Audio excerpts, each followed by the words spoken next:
let us look at a specific example.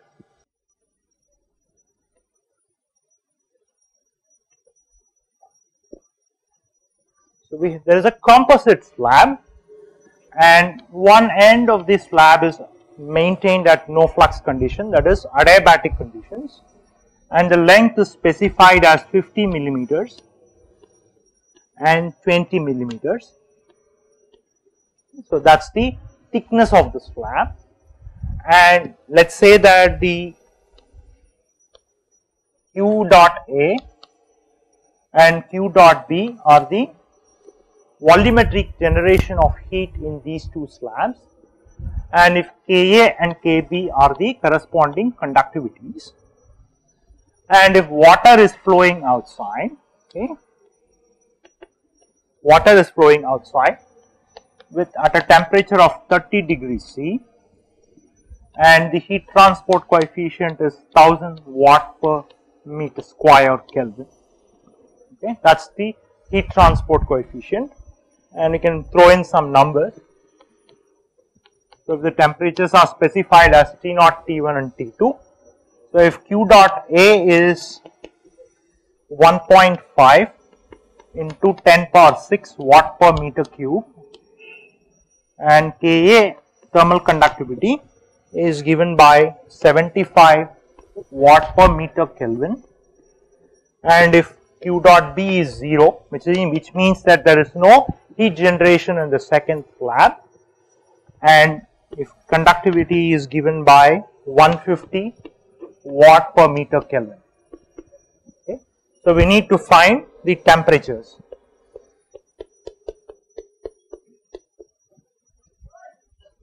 So the question is, we need to find the temperatures of these three locations. T0 is at the location where the adiabatic condition is maintained, and T1 is the interface between the two slabs, and T2 is the exterior surface. So how should we proceed?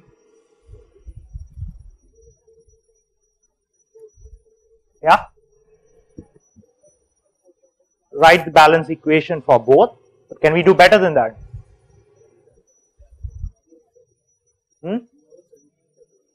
We know the solutions separately. Of course, we can write the balances and we can find the solutions. Okay. But can we do better than that? So look at the system and intuit what's happening here. What is happening here? So you should not blindly go and write equations all the time. You have to see what the system is doing. Can we do better than that? Can we do in a simpler fashion? Can we solve the problem?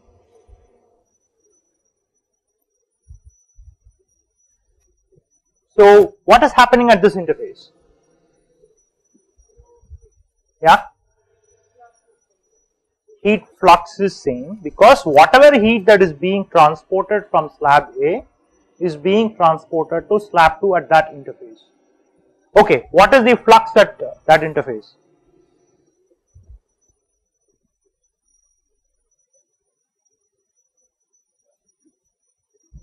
So note that this is adiabatic, right? So there is nothing that is leaving on this end.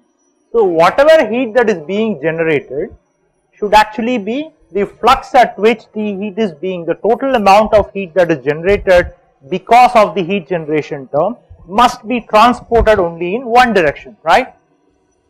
So that's sort of obvious from the way the problem has been defined, but you must intuit these kinds of things. So the total amount of heat that is generated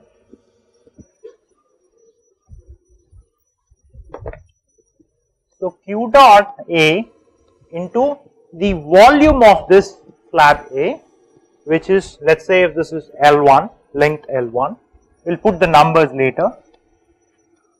So this is length L1, L1 into A, so that's the total amount of heat that is generated, and if we specify that it's a steady state condition, that's what we've been looking at, that should be equal to the rate at which heat is being transported in slab B, because there is no heat generation there.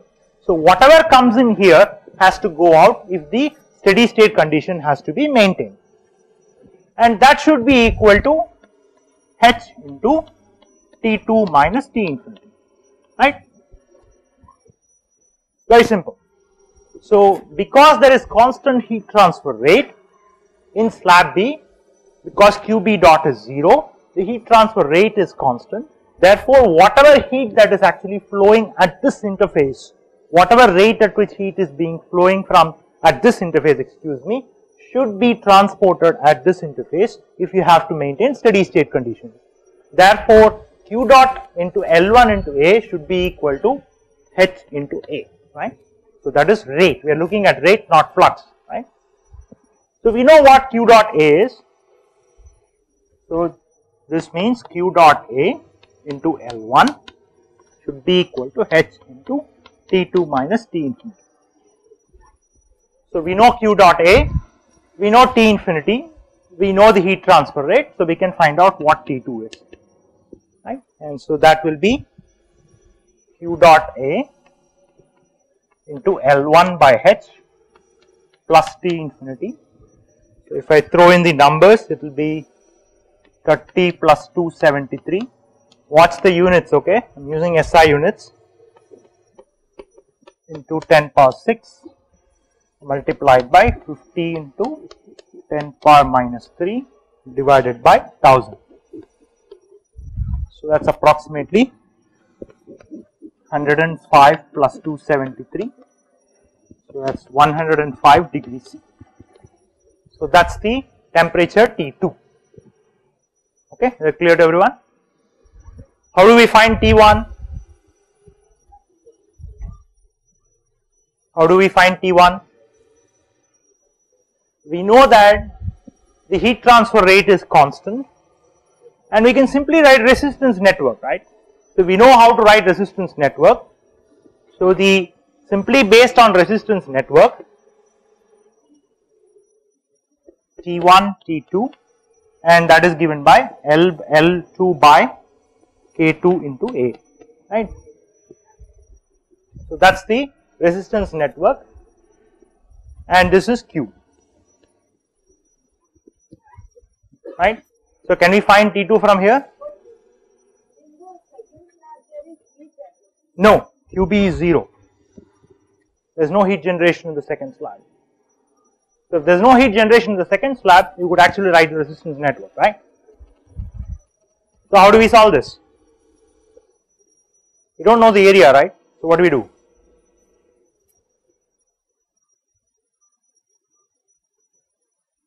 Do we really need the area? So how do we solve?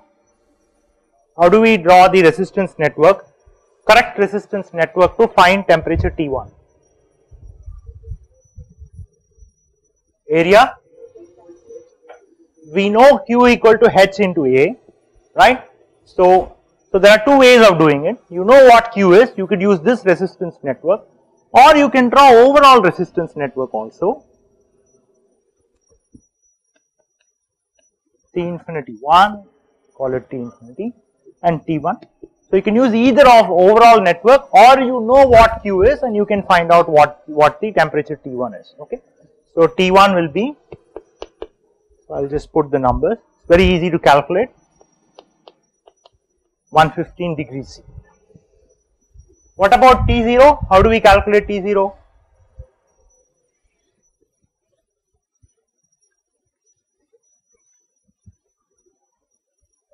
How do we calculate T0? Yeah. So we have to use the solution here, we have to write the model. If the model is not given to you, obviously you have to write the model and find the solution, because the resistance concept is not valid for that slab and therefore we have to write the model equation and find the solution. And so I am not going to rewrite the equations here.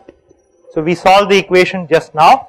So you can find out that Q dot will be, T naught will be T1 plus Q dot L square by 2 times Ka is equal to 140 degrees. So remember that slab A is nothing but, if you have a slab which is twice the length of L1, right. So that is the problem that we just solved, right. So where at the midpoint you have a adiabatic condition, right? So that's the same problem. So if you find what is the, yes, yeah, sure. So remember that we solved this problem, right? At x equal to 0, minus L and plus L, and if you have a heat generation, we solved this problem and we found the temperature profile, correct? And we know what is the temperature distribution. What we need to know is what is the temperature at this location, right? That's the midpoint. So remember that we also said solving this problem is equivalent to solving half slab starting from x equal to 0 with a adiabatic condition. Why is it adiabatic? Because if you impose a symmetry condition on this where the temperatures on both sides are same, then you have a maxima at the center. So the profile looks like this. So you have a maxima at the center, which means that dt by dx is 0, which is exactly the flux condition, is exactly the flux boundary condition.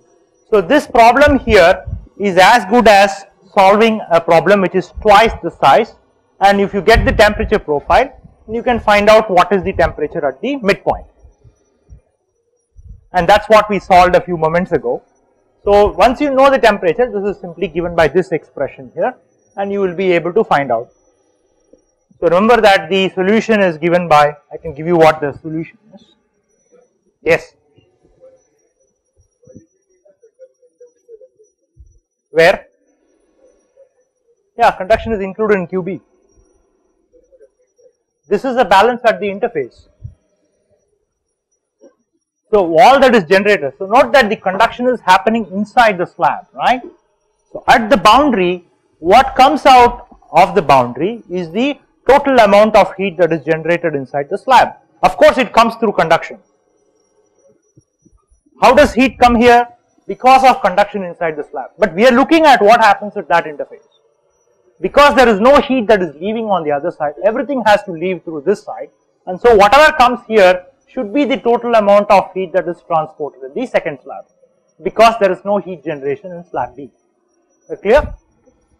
So the solution of this equation would simply be Tx is q dot L square by 2k into 1 minus x square by L square plus Ts. So you put x equal to 0, that's what you would get. So Ts is the temperature of the two surfaces, which is same, and that is nothing but T1 in our problem here. And so if you put x equal to 0 here, what you get is the solution here. Yes. Where? You don't need to know. You know what Q is. Q is h into A into T2 minus T infinity, so the area will cancel out. The area will cancel out when you actually write it. So it's easy. So you can write, so T1, maybe I'll write it here. For the benefit of everyone, I'll write it here. So what is this? So this is T1 minus T2 divided L2 by Ka, K2A, h into T2 minus T infinity, right? So area will cancel out, and you know what T2 is already, you know what T infinity, so you should be able to find T1. Okay? Any other questions?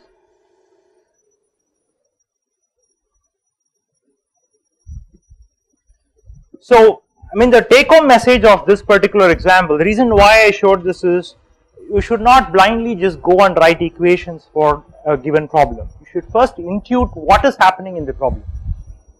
Can I make some estimate about certain quantities without solving the equations? Of course, you can solve the equations and verify them, but can I make some intuitive, for example, the intuitive judgment we made about heat transport in second slab, such kind of judgments is very, very important when you are handling these kinds of engineering problems. So you must always pay attention and give utmost importance to your intuition. Okay. So the next topic that we are going to see is extended surfaces. So I am going to briefly give introduction to that in the next 5 minutes or so, and then we will go deep into it in the next few lectures.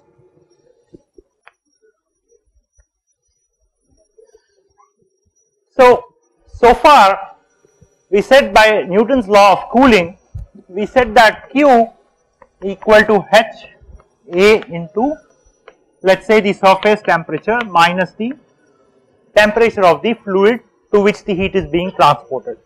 So let's say it could be a slab like this, where the fluid is actually flowing past the slab, and this is the surface temperature and this is the temperature of the fluid. Now the question comes in most of the engineering problems is, how can I increase the total amount of heat transport? What are the ways by which, how to increase? It's a very, very important question.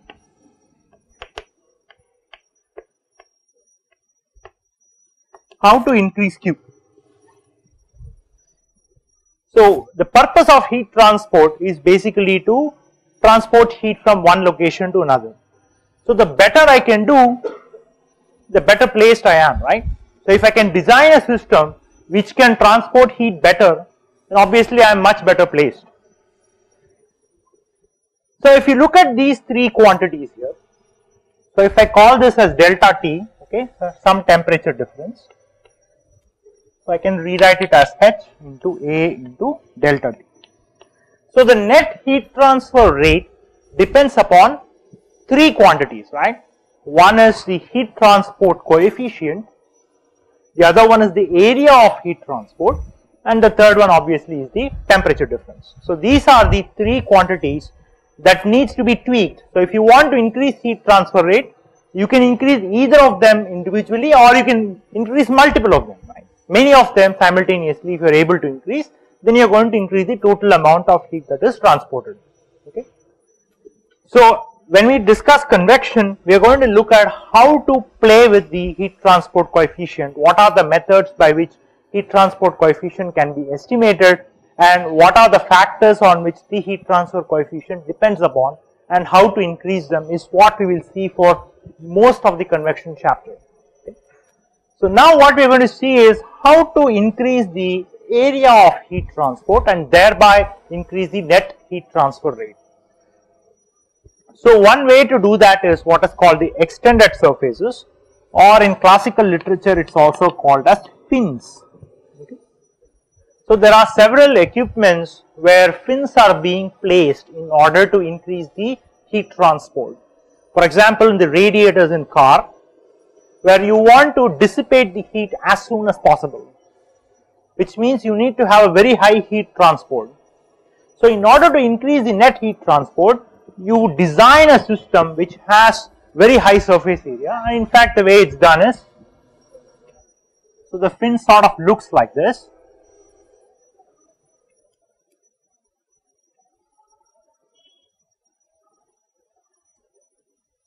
So they sort of look like this.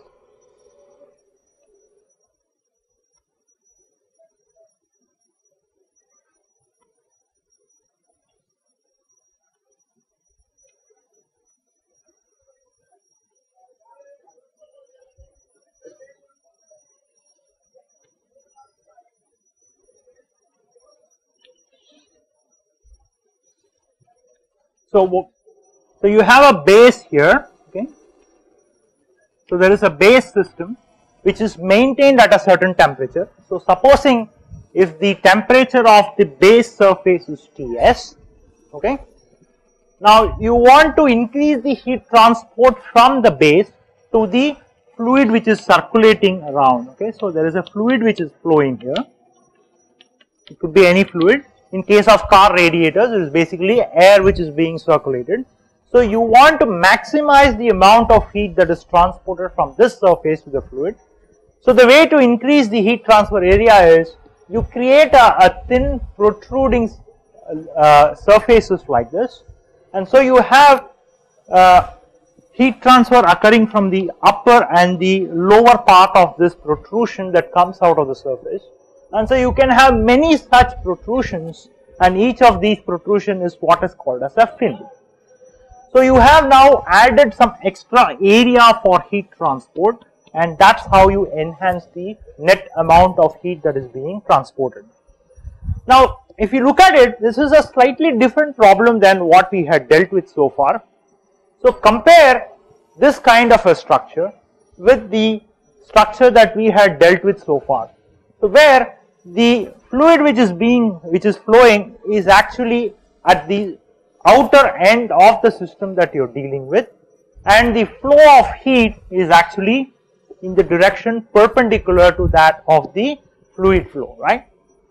Unlike here, in this case the conduction is occurring in this direction, while simultaneously there is heat loss from the